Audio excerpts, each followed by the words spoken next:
Watch a real nigga do it, you can get some swag. In my bag, I've been in my bag. I'm in my bag, I'm in my bag.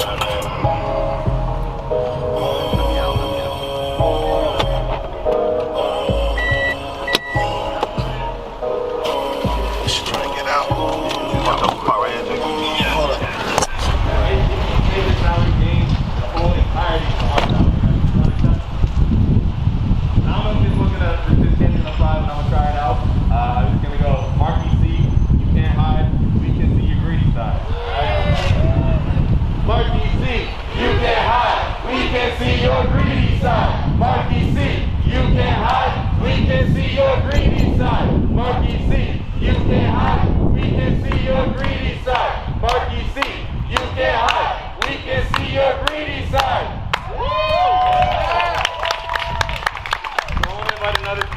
From the labor movement who's been showing a lot of solidarity. We got Eric Berg from the Boston Teachers Union. Give it up for all the teachers. Thank you, Joe. Thank you, Kenny. Thank you, Darlene. I'm here in solidarity with a message of solidarity from the 10,000 members of the Boston Teachers Union. My name is Eric Berg. I'm the Executive Vice President of the BTU and a 20-plus year veteran educator in Boston Public Schools. And let me tell you, as Darlene said, you know, to be out here in solidarity with those of you who are working hard on behalf of our community, like the members of our union, to be confronted with this kind of union busting, it's really terrible. Yeah. And I think too often those of us who work for the community on behalf of the community are asked to make sacrifices of ourselves. But while what we are engaged in is a calling, it's also a job. Yeah. We are working people, you are working people, and every worker deserves a voice on the job, deserves decent treatment, and there's no better way to have that voice on the job than a union. Yeah. That's why I'm here today in the midst of a dual pandemic, the pandemic of COVID and the 400-plus year pandemic that is racism in America. Yeah. To say that it is time for you all to be reinstated, the 8 workers who were fired 2 days ago, 3 days after asking for their union to be recognized, for the union to be recognized and to bargain a fair contract to help you all get back to work. And we're with you in the fight, because when we fight, we win. When we fight, we win. When we fight, we win. Thank you.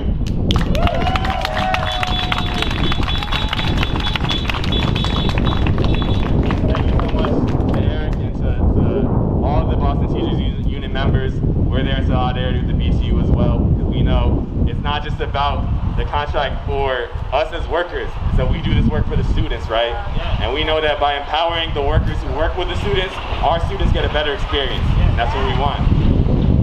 And speaking of student voices, we're going to hear from a student now. It's Mari Payne. She's been with College Bound for some time now, and she's going to talk about what this all means to her and what the staff at College Bound mean, and just what her take is on this experience. So give it up to Mari.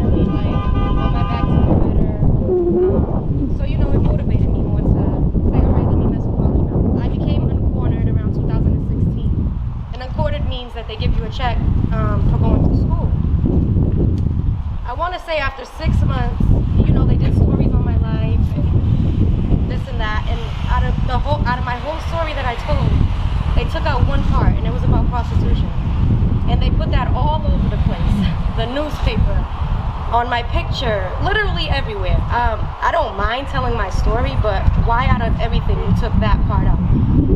After that, I told them I didn't want the check anymore. I was all set. I was still in contact with, of course, my CRAs, because they're the best. But I can honestly say, without the CRAs, there is no College Bound. So what Mark is going to do now, I don't know. But without them, there is no College Bound. And I just want to thank them for always being there for me, for always picking up the phone, 1 in the morning, 2 in the morning, picking me up where I had to go. They was just always there, like my mother and my father, and they didn't have to. I'm sure the pay wasn't that good. But I stand with them, and that's why I'm here, and I'm here to fight. And my chant is, I never liked Mark anyway.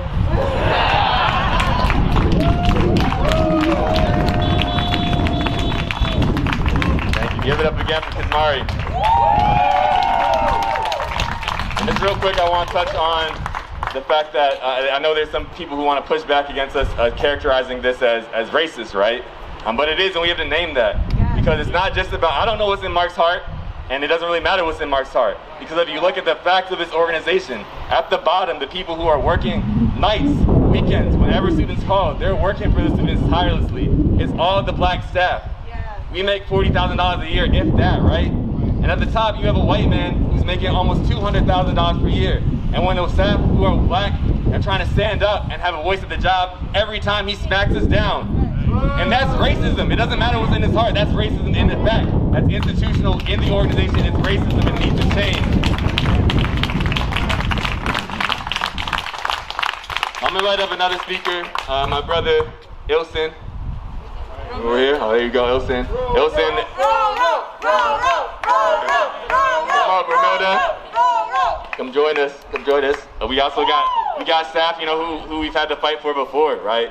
And Bramilda is one of those staff. We got Q up here.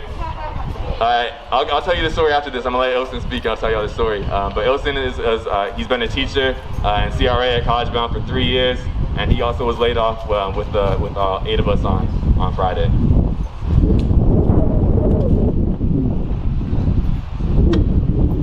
First off, I just want to say thank you everybody for the support. It really does mean a lot to me and a lot to the team.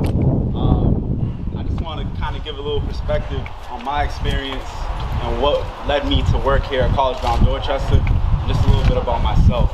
So my name is Ilson Lopes Carvalho.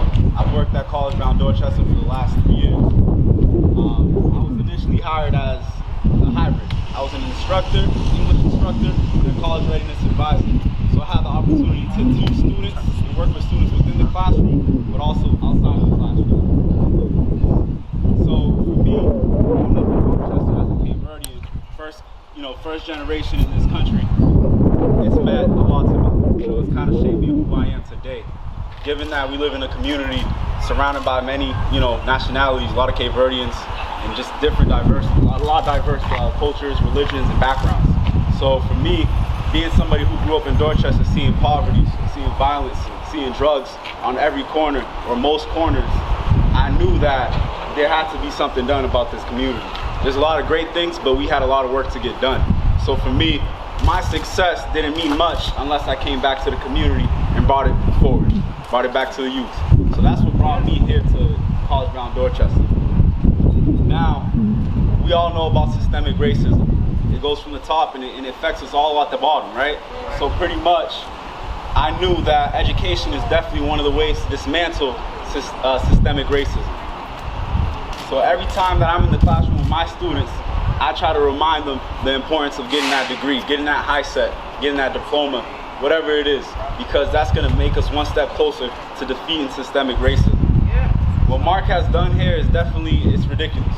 It's shameful, especially given that most of us are from this community. Mark isn't from this community. No one on the senior leadership team is from this community. In fact, the leadership team, the senior leadership team, the board of trustees are consisted of white folks, mainly white folks, no diversity, no one to represent the community at all. And yet the decisions they make impact us every single day, every single day. So it's time to hold Mark accountable. It really is. Say that. It really is.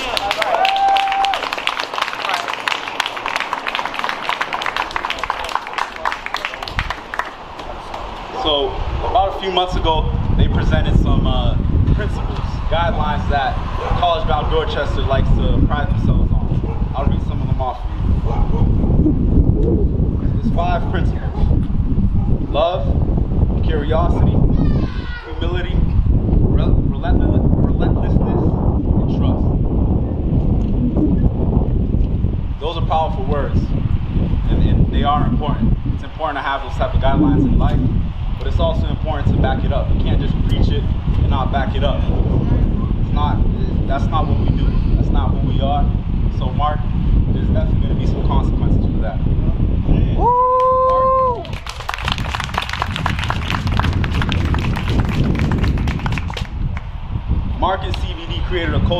which attempted to discourage a majority black and brown staff voicing our opinions. Being pressured into signing non-disclosure agreements and also having severance packages held over our head. That's not trust. Mark has an annual salary of $185K a year or more, which is nearly 5 times more than most of the staff on the team. Say it again. Mark makes $185,000 per year, maybe more. That is more than 5 times than most of the staff on this team.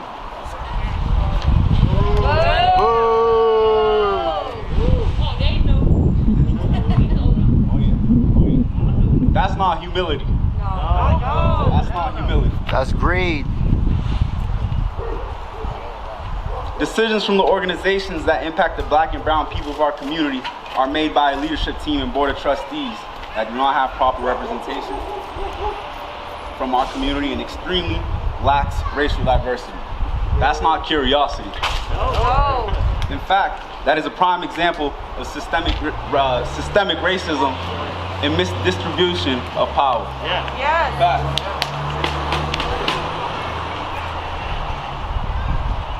Eight CBD employees were illegally laid off after announcing that we were unionizing with SEIU Local 888.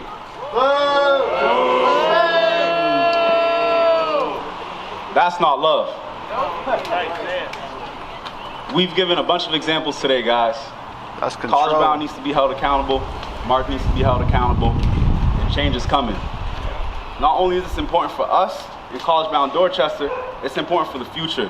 It's important for the youth. It's important for the members of this community who have to live here in the next 20 years, 30 years, 50 years. We set the standard today, and we set the standard moving forward. No other organization will ever do this again to any member of this community.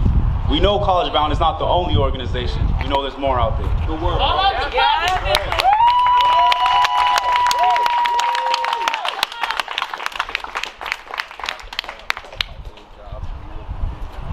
This layoff has tremendously impacted so many people in so many ways. Members of the ESOL program have been laid off, and we all know this city runs off of immigrants. Immigrants have given so much to this community, to this country, so they deserve our respect. The ESOL program teaches hundreds of people from all countries, many from Cape Verde, Haiti, Hispanic countries, from all over, come to our program to learn English. That's huge.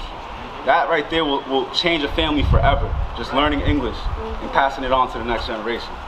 So right now, by cutting the ESOL program, we're impacting hundreds of people's lives.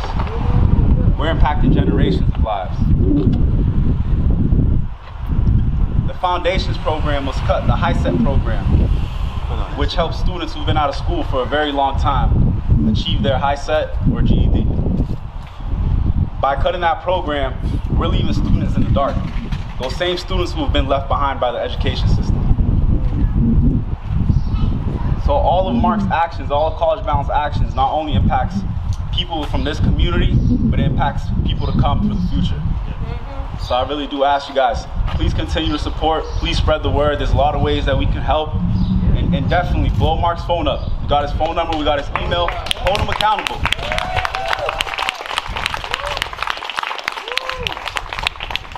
Too long, Mark and the leadership team here at CBD have been moving and navigating with no sense of fear because they have power.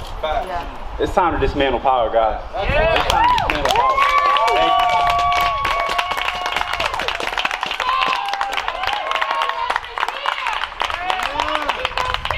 Thank you.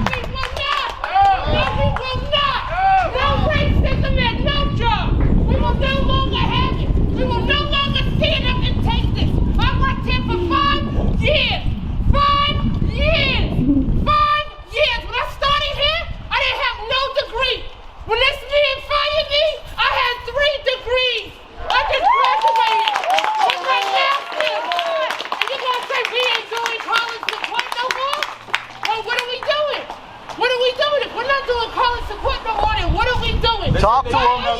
Why are you collecting funds? Why are you collecting money? Talk to him. All these donators and then slowly getting rid of your staff.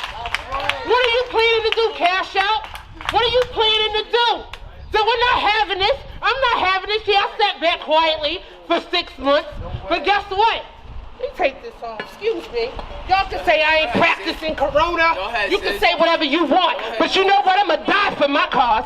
I'm going to die for my cause. Because see, what this man is doing is not right. And we will no longer stand up and take this. How dare you collect money from the Patriots and then the next day get rid of your staff? Come on. Then you got all these people. Oh, Mark, he's a wonderful man. Yeah, he might be to y'all in y'all's eyes, but do y'all see what he's doing to his people? As much as we built this program. We built this program. Them connections, all these young men and women up here created. Okay? When I started here, there was no college support. It was one dude, Kamal Parker, who put this college bound on a map. Facts. Who put it on a map. He can say whatever he want about him, but we got a lot to say about him. And what I'm not going to do, I promise you, this man will not continue this program. If we got to discontinue this program and restart from the ground up, that's what we're going to do. We will not tolerate this. We will not reinstate. You want to do more than reinstate? I worked here for 5 years. And you want, oh, we're no longer practicing college support, but you want TV, raising funds. Raising funds. Oh yeah, we're sending all the black and brown students to college, this, that, and the third. Yeah, right. It's a lot you guys don't know, but it's a lot you will soon know about what's going on with this man. Do not be fooled by his chitter chatter when you see he can barely speak at conferences. Okay, he uses my young men here. Young women here to speak and don't give them a nickel. Okay, we getting paid bottom of the dollar dimes, but we busting our tail doing this work. Come on now, come on now. And all these, when they got rid of me and two other my colleagues, all my people stood up and walked out with me. Stood up and walked off with me. You know why? Because they know it ain't right. That's why I'm here today. I ain't worked here in 6 months, but I'm gonna fight with them to the end. Okay? And I got more to say, but I'm going to pass the mic, because see, I can do this all night.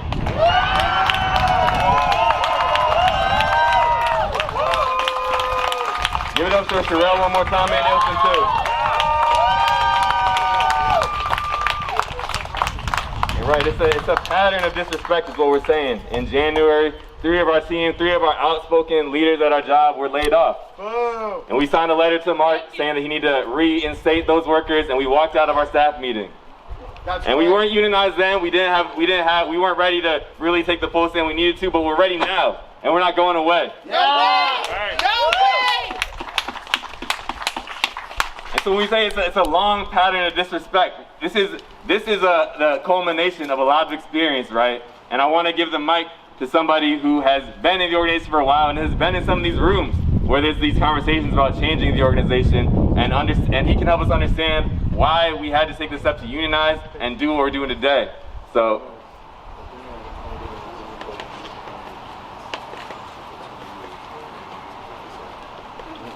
Well, I'm just going to pass on, do a whisper down the lane from Kenny as well. That Mark is, Ed, right, I'm passing the mic to, he's run his own program, been in the city for 20 years doing this work. He's got a really powerful voice, and he was in those rooms trying to make a change inside the organization. And because he stood with us, instead of standing with leadership, he got laid off too. Whoa. So Ed, you want to come up here and say a few words? Woo!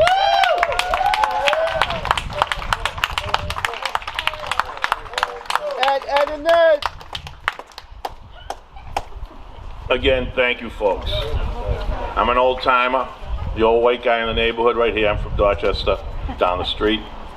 I'm known to ramble, so I have a statement to read because this issue goes so deep, and it is kind of on the outside really hard to understand that we are actually sitting here at a college bound, at a nonprofit that espouses the advancement of those black young men who are trampled on in this country, and we cannot create the table in our own backyard.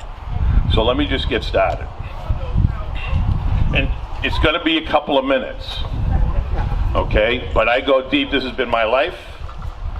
and the staff that are here that I have the honor of working with have put their lives on the line 24/7, 365. Late night, there is no hour in the day for us. Nope. There is no stop of the clock for us. 24 hours. And our staff are usually the only one there at the end of the phone for the young men and young women that we work for. So I'm going to stop the ramble and I'm going to get going.